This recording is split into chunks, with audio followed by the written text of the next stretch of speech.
أعوذ بالله من الشيطان الرجيم. بسم الله الرحمن الرحيم. الحمد لله المتجلي لعباده من أفق الألقاب، المجلي عن مراده بمنطق السنة والكتاب، الذي نزه أولياءه عن دار الغرور وسمى بهم إلى أنوار السرور. والصلاة والسلام على سيدنا وحبيب قلوبنا أبي القاسم محمد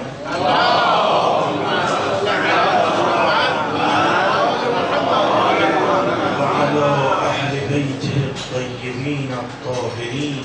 يا معشر الشيعة، قد نسبتم إلينا فكونوا لنا زينا ولا تكونوا علينا شینا. امشب شب بسیار بزرگی است. شیعه یتیم می شود. دلیلش هم اینه که منابع فقهی ما از امام صادق است. امام صادق بنابر نقل بعضی از منابع سال 80 قمری به دنیا آمدن.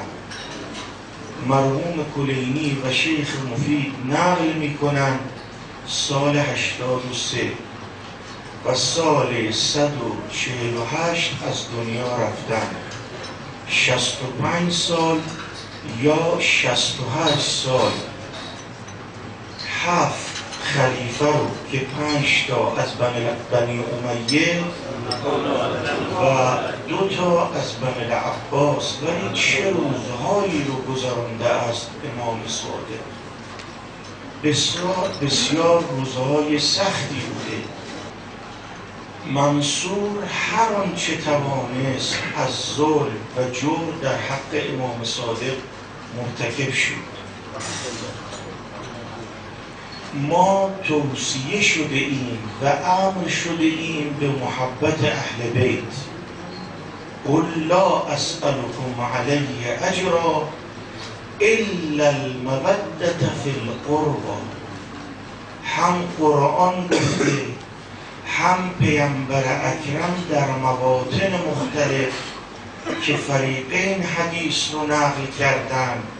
اهل بیتی اذکرکم الله فی اهل بیتی، اذکرکم الله فی اهل بیتی، اذکرکم الله فی اهل بیتی.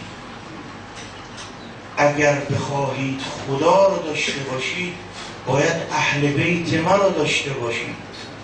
ببینید محبت اهل بیت عظمتش آنگونه است که خداوند متعال خطاب می کند به پیامبر: پیامبر این امت به تو زیاد ظلم کرده، هر آنچه توانستند به تو ظلم کردند، اجرت رو در محبت اهل بیت از مردم طلب کن. بگو مردم، من در مقابل اون جاهلیتی که شما رو فرا گرفته بود چیزی نمیخوام. سعادتی رو که در اختیار شما قرار دادم چیزی نمیخوام. فقط میخواهم اهل بیت ما رو دوست داشته باشی. و فاطمه زهرا فرمود: قد اوصاکم رسول الله به اتباعنا و مودتنا و تمسک بنا. پیامبر اکرم توصیه کرده است که مودت ما رو، محبت ما رو در دل داشته باشی. حالا عرض خواهم کرد که این محبت معناش چیه. یا امیرالمؤمنین فرمود: نحن نعمت التي انعم الله بها علی عباده و بنا یفوز من فاز یوم القیامه. فرمود ما یه نعمتی هستیم خدا برای شما تفضل کرده است. خداوند متعال این نعمت رو در اختیار شما قرار داده است که شما از این نعمت استفاده کنید. روز قیامت کسی موفق می شود که به ریسمان ما چنگ بزند. لذا هم قرآن کریم، هم پیامبر اکرم، هم ائمه علیهم السلام به محبت اهل بیت تکیه کردن، ما رو فرا خواندن. اما محبت یعنی چی؟ خیلی ها بودن تو تاریخ ابراز محبت کردن. رضا الله رضانا اهل البیت، الرضا من آل محمد. این شعار عباسی،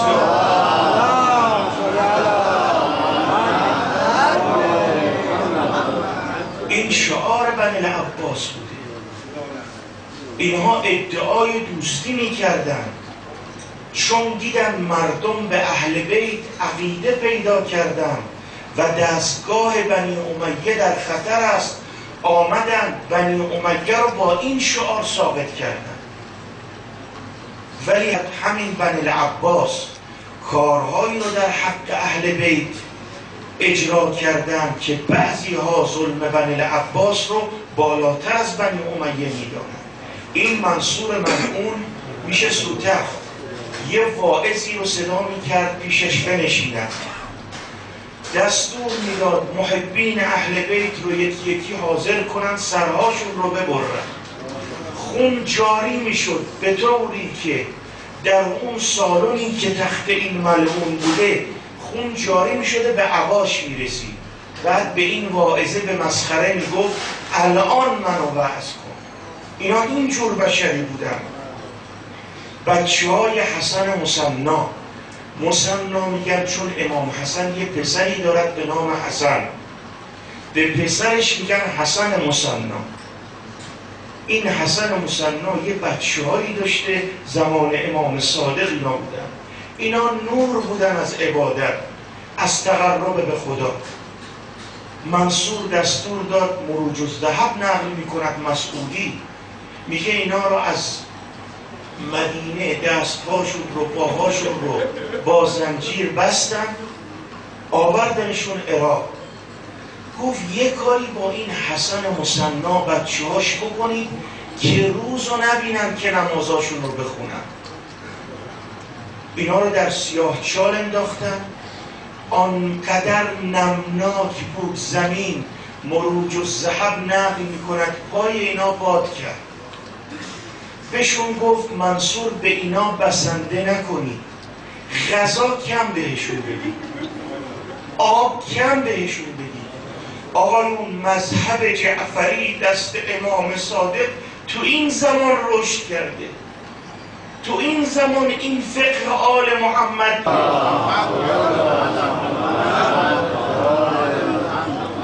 به دست ما آمده و باید از اون پاسداری کرد، باید حق مطلب رو ادا کرد. اونقدر اینا گرسنگی کشیدن، تشنگی کشیدن، همشون شهید شدن. ابن اثیر نقل میکنه منصور محمد ابن عبدالله بن حسن اون نفس زکیه رو، نوه امام حسن مصنا رو دستور داد آوردنش تو قصر. خیلی معذرت میخوام، اول با شمشیر پیراهنش رو پاره کرد به طوری که ابن اثیر مینویسد عورتش نمایان شد. بعد به جلاد گفت اینقدر تو سرش بزن.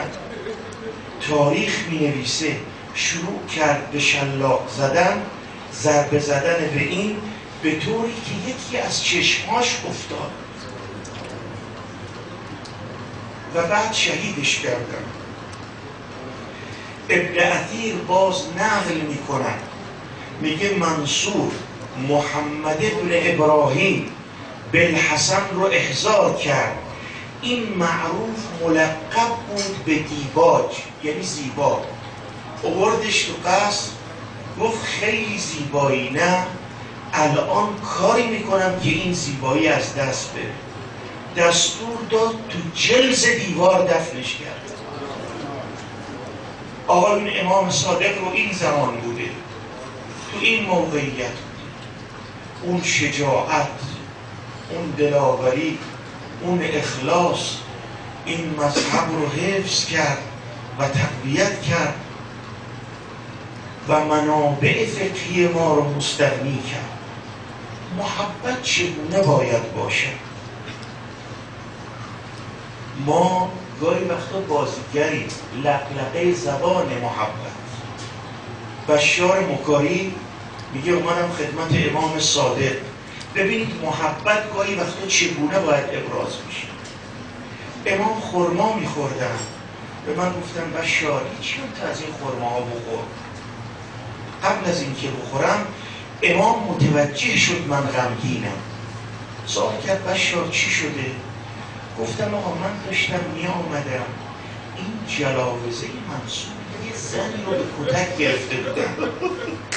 سوال کردم چرا این زن رو میزنن؟ گفت این زن داشت حرکت میکرد، داشت توی یک شاله گیر کرد، گفت لعن الله ظالمی یا فاطمه. این زن محبتش رو با یه جمله رسونده، با لعن بر ظالمین. محبت اهل بیت لقلقه زبان نیست، فقط گفتار نیست که اشاره خواهم کرد. بعضی ماها فقط ادعا میکنیم محبت اهل بیت رو داریم، بلکه در فعلمون ضد محبت بعضی کارها رو انجام میده. امام قصه رو به امام فرمودن، گفتن آقا جان، گفت برویم. امام اون زمان عراق بودن، در مسجد سهله دعا کردن و امام فرمودن این زن آزاد شد.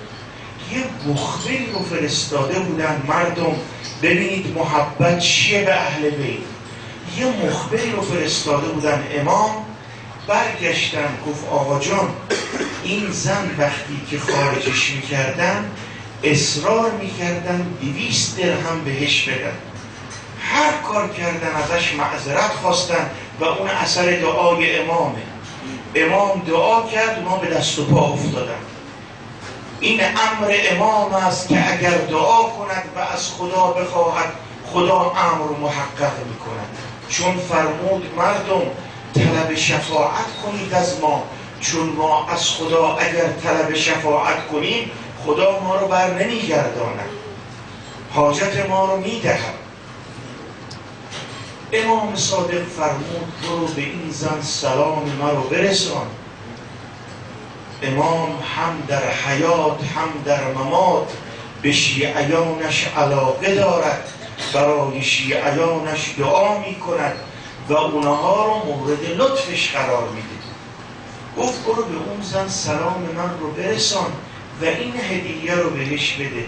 ببین منده مخلص خدا محب اهل بیت چگونه است. میگه در رو که زدم به زن گفتم زن. امام صادق به تو سلام رسان. نگاه به من کرد گفت امام صادق به من. زن از شدت شوق گفت من کیم؟ امام صادق کیه؟ حالش بد شد. وقتی به حال من گفت آقا برای شما هدیه‌ای فرستاده است. گاهی وقتا محبت با یه لعن است. 3 گروه هم مردم، یک عامه که دروغ میگن که محبت اهل بیت دارن. دلیلش اینه که بخاری و مسلم که بعد از قرآن بزرگترین کتاب اینهاست، هر چیزی هر طریقی رو پیدا کردن به ساحت وجود مقدس رسول اکرم توهین کردن. یه نمونش این روایت رو از چند رو از عایشه نقل کرد. میگوید یه روز پیامبر وارد مسجد شد، یه کسی داشت قرآن میخوند. پیامبر مکث کرد، گفت عجب این آیه قرآن رو من حذف کردم، جزاک الله که یادم انداختی این آیه قرآن رو، اینا رو یادم رفته بود. در حق پیامبر اکرم میدونید چرا این حرف رو زدن؟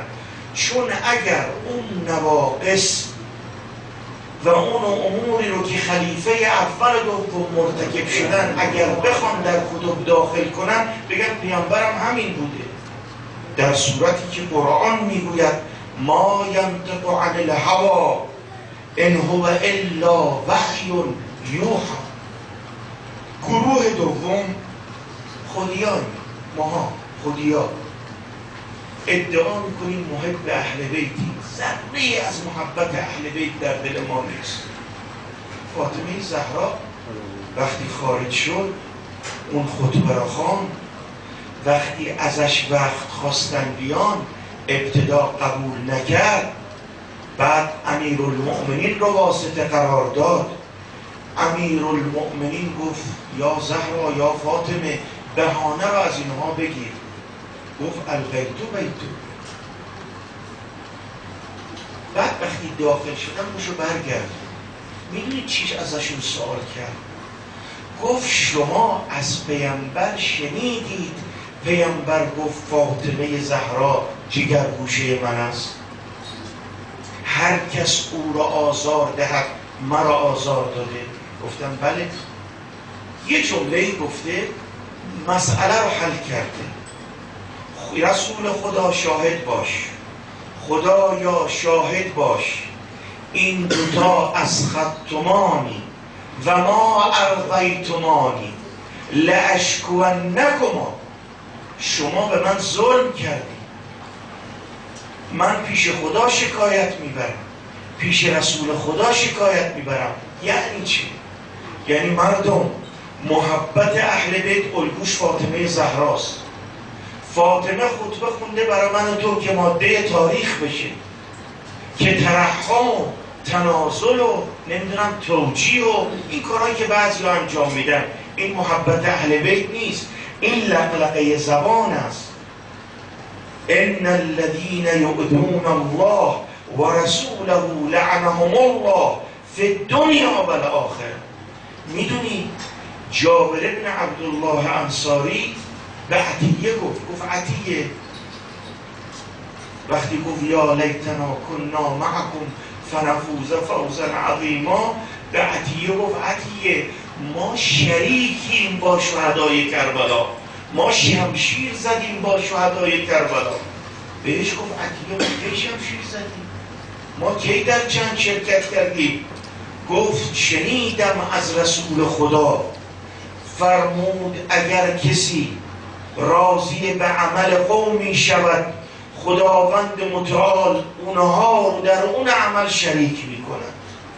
چرا شریک میشی در با ظالمین حضرت زهرا؟ چرا توجیه میکنی؟ هم پیامبر لعن کرده است در اون قضیه جیش اسامه، فرمود خارج شوید از حاشیه مدینه پاسداری کنید، برگشتن گفت لعن الله من تخلف عن جیش اسامه، خدا لعنت کنه. لذا یکی از مواردی که تأکید شده است بر محبت اهل بیت لعن است. اگه میخواد ابراز کنه لقلقه زبان نیست. هم قرآن گفته، هم پیامبر گفته، هم اهل بیت گفتن. امیرالمؤمنین طواف میکردن، بار اول رسیدن به یک نفر در حال صلوات بود، سلام بهش کردن. بار دوم که طواف کردن به اون آقا سلام نکردن. سوال کرد که آقا جان چرا به من بار دوم سلام نکردی؟ جواب امام رو ببینید. فقال خفت ان اشغلك عن اللعن و هو افضل من السلام و رد السلام و من الصلوات علی محمد و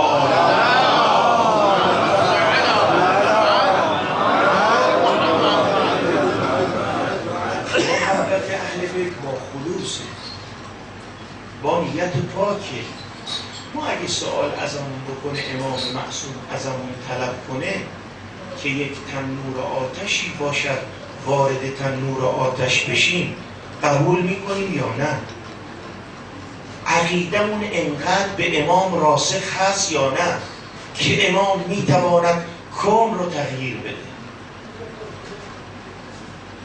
مرد خراسانی سهل ابن حسن خراسانی آمد خدمت امام صادق، گفت آقا جان من از خراسان آمدم، 100,000 نفر آمادم شما رو کمک کنم. طولی نکشید هارون مکی آمد. امام قبلش فرموده بودن به کسی در خانه تنور رو روشن کن، تنور نان رو. به مرد خراسانی امام فرمود وارد این تنور شد. مرد خراسانی رو بابا جان من رو قبل از آتش روز قیامت من رو با آتش فرا نخونید، من رو عفو کنید، من نمیتوانم. تو همون لحظه بود هارون مکی اومد، امام اشاره کرد وارد تنور شد، کفش‌های خودش رو زیر بغلش گذاشت وارد تنور شد. مرد خراسانی با امام صحبت میکرد، امام بهش گفت بلند شد تنور رو باز کن. تنور رو باز کرد، دید که هارون مکی چارزانو نشسته است. امام فرمود خارج شد. گفت بهش ما چند تا از اینا داریم؟ مرد خراسانی گفت آقا جون هیچی نداریم. صدق آمد خدمت امام صادق گفت آقا جان شما سرباز متعدد دارید که در رکابتان می جنگن. امام خارج شدن از خانه گفت اگر من به اندازه این چند بزغاله السان خالص داشتم قیام می کردم. صدق میگه شمردمشون دیدم 17 تا هستن. 17 تا آدم خالص نبوده. امیرالمؤمنین 3-4 تا آدم خالص پیشش نبوده. همه یارای امیرالمؤمنین رو متشدد کردن. تاریخ نقل میکند از جنایت بنی الامیه و بنی العباس. همه ما تو این وضعیت تونستن دین رو حفظ کنن. عده‌ای از مردم حرکت کردن رفتن خدمت امام رضا. روز اول رفتن گفتن آقا جان ما از راه دوری آمدیم شما رو ملاقات کنیم. فرمود من وقت ندارم. روز دوم آمدن گفتم وقت ندارم. روز سوم آمدن گفتم وقت ندارم. بعد یه روزی منتظر شدن. بعضی ها نقل میکنن ارباب تواریخ که 2 ماه، بعضی مطالب دیگه رو نقل کردن. بعد اینا جمع شدن آمدن در خانه امام رضا.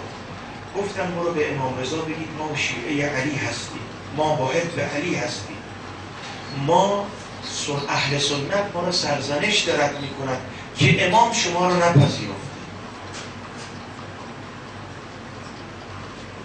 بعد امام فرمود بیان داخل. خواستن بشینن گفت ننشینید، بیستید. شما یه ادعای بزرگی کردید، گفتید ما محب علی ابن ابی طالبیم. دروغ میگویید. محب علی این نیست. محب علی کسی است که به فرامین اهل بیت عمل کنه، ذهن باشه. وقتی راه میرود مردم از طریقه راه رفتنش لذت ببرن، رحمت بفرستن برای امام صادق. تو رو به خدا ما شکل ظاهریمون مناسبه؟ این بچه‌های ما تو خیابونا موهاشون رو ببینید، لباساشون رو ببینید، اینا زینن برای مذهب. زندگی‌های ما زین است برای مذهب. حرف زدن ما، برخورد ما زین است. محبت اهل بیت با عمل، با گفتار نیست، با لغلغه زبان نیست. بعد اینا گفتن آقا ما عمل میکنیم با آنچه که میفرمایید، عمل میکنیم با آنچه که امیرالمؤمنین امر کرده. امام اونها رو دعوت کردن.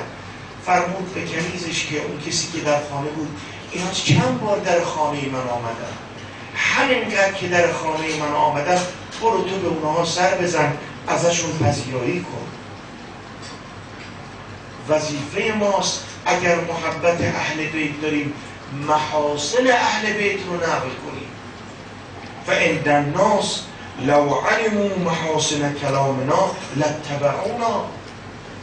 بگید امام صادق چرا رو منبر از اون کس و از اون شخص و از اون فیلسوف و از اون عارف و از اون فلان و اینا کیه؟ اینا اگه ذره محبت اهل بیت درشون نباشه نه خودشون نه اختراعشون به درد میخورن. تو اگر قال الباقر قال الصادق داری چرا از این اون سخن میگی؟ این منبر منبر امام زمان است، این منبر منبر پیامبره، باید فضائل اهل بیت نقل بشود. تا این جوونا بفهمن محبت یعنی چیه. فرمود اهل بیت دوست دارن مجالسی که برگزار می شود ذکر اونها بشود. لذا امیرالمؤمنین فرمود ولم یذکرونا الا کان ذلک المجلس حسره علیهم یوم القیامه. اگه در مجلسی خدا و ما رو ذکر نکنن اون روز قیامت این مجالس حسرت. خیلی بعد شما گره نکنید مجالسی شرکت کنید که فضائل اهل بیت توشون نیست، مسائل دیگر مطرح می شود. فردای قیامت به گفته امیرالمؤمنین اون مجالس حساب نمیشه. محبت اهل بیت شرکت در مجالسی است که نام اهل بیت در اونها ذکر شود. بعد اثرش چی؟ اگر ما واقعا محبت واقعی اهل بیت رو داشتیم فرمود اذا کان یوم القیامه جعل الله حساب شیعتنا علینا. خداوند متعال اگر روز کسانی که محبت رو نسبت به ما ابراز کنند، کسانی که با اخلاص ما رو تبعیت کنند، فرمود روز قیامت حسابشون با ماست. تعجب نکنید. فرمود نشفع لشیعتنا فلا یردنا ربنا. ما شفاعت میکنیم برای شیعمون و خدا ما رو رد نمی کنند. فردای قیامت نه بزرگان ما، نه فقط اهل بیت، این بزرگانی که عمرشون رو در راه احیای دین قرار دادن، خداوند متعال این توفیق رو به اونها خواهد داد. به امام کاظم امام صادق نصیحت کرده یا بنی ای فرزندم احفظ وصیتی تعیش سعیدا و تموت شهیدا. محبت اینه که ما ببینیم اهل بیت چه گفتن، چه کاری رو باید انجام بدیم که محبت واقعی رو ابراز کنیم. یکیش نصایحشون رو گوش بدیم. آخه ما نماینده اونها روی زمینیم. ما شیعه مکتب امام صادقیم. لذا فرمود یا بنی ابدأ من قنع بما قسم له استغنا. هرچی خدا نصیب هر کی کرد، فرمود هرچی نصیبت شد خدا تو شکر کن. خداوند تو رو تأمین میکند. خداوند کاری میکند دست تو رو میگیره. مدائن سیل آمد، سلمانم حاکم مدائن بود. مردم به تلاطم افتادن، یکی این بر میرفت یکی این بر. بارشو برداره، سلمان زنبیل رو برداشت، قرآنشو برداشت، چوبشو برداشت، حرکت کرد. گفت همینطوره متقین و متدینین بارشون سبکی. فرمود و من یدعی عینه الی ما فی ید غیره مات فقیر. اگر کسی نگاه به مال دیگری کرد فقیر از دنیا میره. این جعفر برمکی مادری داشت خیلی ثروتمند، داشت رد میشد، دو تا فقیر نشسته بودن. یکیشون داد زد الخیر کل الخیر فی ام جعفر. دومی صدا کرد نه الخیر کل الخیر لله. مادر جعفر برمکی وقتی رفت خونش خوشش اومد از اینکه گفت الخیر کل الخیر لام جعفر. به کنیزاش گفت یه مرغ بپزید. این چقدر پول تو این مرغه بذارم تا این تا آخر عمرش کیف کنه. ببین خداست. خوره سکه کرد مرغه رو دوخت. گفتم به اون فقیر دومی هم یه چیز بده، بود چند تا درهم به اون فقیره بدیم. بردن مرغه رو دادن به اون کسی که خیر رو در ام جعفر برمکی دید و اون دو سه سکه رو داد به اون فقیره. فقیر خیلی که مرغ رو بهش دادن نگاه کرد و من که زن و بچه ندارم، من کسی رو ندارم که بخوره. به این فقیر دومی گفت این چند تا سکه رو میگی این مرغ رو بگیری؟ گفت اتفاقا بچه های من درستم، عیبی نداره. صبح مادر جعفر اومد رد شه، دید این کسی که مرغ رو براش فرستاده داره گدایی میکنه، دومی نیستش. بهش گفت مگر براتون مرغ نفرستادم؟ قصه رو بهش گفت. مادر جعفر گفت راست گفت اون، الخیر کل خیر لله، مال خداست، چرا دنبال اینو اون میری؟ چرا اینو از اینو اون طلب میکنید تا کسی رو در مذهب دارید مثل امام صادق و ایاب الخلق الی؟ فردا همه ما که نزع روح میشیم حساب و کتاب داره. هارون الرشید یه پسری داره، این هارون پسرش اهل قرآن خون بود، عبادت بود. یه دفعه رد شد از جلو کاخ هارون، اون مکانی که هارون بود مهمان داشت، دیدنش خیلی خجالت کشید هارون. گفت چی کار کنم، راضی نمیشه با این لباسای این گوله حرکت میکنه. گفت هارون بهش نداری لذت ببره، مقام لذت داره، ازش کسی نمیتونه بگذره. ببین چقدر جنایت سر مقام هست. صدا زد گفت پسر فردا میرید ولایت فلان، حاکم میشی اونجا، اون ولایت بود. نصف شب فرار کرد، خارج شد، رفت خارج از اون مکان، قرآن میخوند، یه گوشه نشسته بود، یه کسی رد شد گفت آقا تو کار میکنی؟ عمل میکنی؟ گفت بله، ما هفته ای 2-3 روز کار میکنم، بقیهش مشغول عبادت.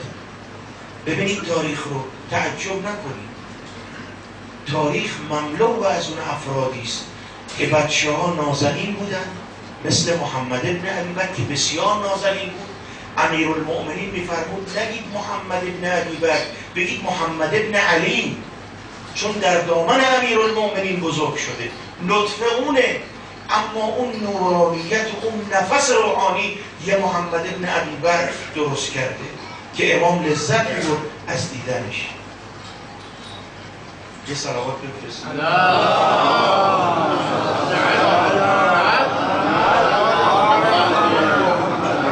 یه 2-3 روزی که حال که کرد و من دیگه میرم عبادت کنم.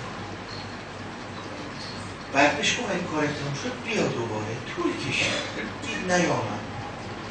اون وصفی که بهش داده بود آمد دید مریض افتاده است. بهش گفت میتونم بهت وصیت کنم، من دیگه آخر عمرم، اون جمله آخر رو توجه کنید، ختم مجلسم با این جمله بشید. ببینید ما محبت اهل بیت داریم یا لقلقه زبانه. گفت این قرآنم رو ازت خواهش میکنم به کسی بده که قرآن بخونه، این زبیل و این بیل و این کلنگم بفروش، قرآن برام بخونه. بعد یه انگشتری رو در آورد، گفت میشه ازت خواهش کنم جسارته، من پسر هارون الرشیدم، این انگشتر رو پدرم بهم داده بود، بهش بگو پسره این انگشتر رو فرستاد و من جواب این روز قیامت نمیتونم بدم. بگه تو همون حالت دیدم گفت السلام علیک یا امیر از دنیا. این واقعیت داره، روایات ما میرساند که آدم خوب، آدم مخلص، آدم با خدا، آدمی که در راه دین حرکت میکنه، زر و زیور دنیا شما رو گول نزنه، اینا تمام میشه. نه بقا کرد ستمگر، نه به جا ماند ستم، ظالم از دست برفت و خیمه مظلوم بباست. اون قدر به امام صادق ظلم کرد، اون قدر چندین بار دنبالش فرستادن، امام رو در همون حالت کشیدن به قصر. گفت اجازه بدید امامه بسر کن. ابا بنتم بذارم، قبول نمی‌کرد. منصور دستور داد خانه امام صادق رو آتش زدن. امام خودشون وسطای آتش رو خاموش میکردن. طولی نکشید مردم فهمیدن خانه امام صادق را آتش زدن. برای سرسلامتی می آمدن. آقا جان الحمدلله بچه هاتون آسیب ندیدن، خدا رو شکر که شما محفوظی، چیزی بر شما وارد نشده است. اصحاب مقاتل می نویسن امام زانوهاشون رو گرفتن. فبکا بکا عالیا، شروع به گریه کردن. آقا جان شما که سیر بچه هاتون نخوردن، شما که گوشواره ندهیدن، چرا گریه می کنید؟ فرمود الان یاد عمه ها افتادم، اون وقتی که خیمه ها را آتش زدن. دستور داد امام صادق را حاضر کنید، از در خانه وارد نشوید، از بالای پشتبان وارد شوید. آنگونه امام رو میکشیدن، امام التماس میکردن این گونه با من برخورد نکنید، من فرزند رسول خدا هستم، من فرزند رسول خدا هستم. چه کردن با امام صادق؟ بگم امام صادق شما بی عبا و بی ردا رفتی، اما جد تو سید الشهدا در کربلا حتی به اون لباس کهنه هم رحم نکردن.